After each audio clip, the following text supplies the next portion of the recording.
আপনি গুরুত্বপূর্ণ। আপনার থেকে বেশি গুরুত্বপূর্ণ পৃথিবীতে কেউ না। লাইফে আপনার অনেক কিছু আছে, বাবা মা, ভাই বোন, আত্মীয় স্বজন, বন্ধু বান্ধব, সন্তান, স্বামী স্ত্রী, সব কিছুর ঊর্ধ্বে আপনি নিজেকে রাখবেন।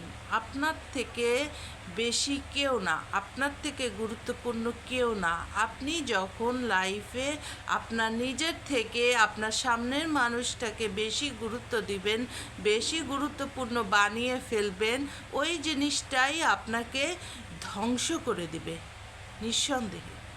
তো আপনি নিজের থেকে লাইফে কাউকে বেশি গুরুত্ব দিতে যাবেন না। পৃথিবীতে সবথেকে বেশি যদি গুরুত্বপূর্ণ একটি মানুষ থাকে, সেই মানুষটা আপনি, আর কেউ না। তো এভাবেই লাইফকে চিন্তা করতে হবে, সাজাতে হবে, ভাবতে হবে। প্রত্যেকে তার নিজের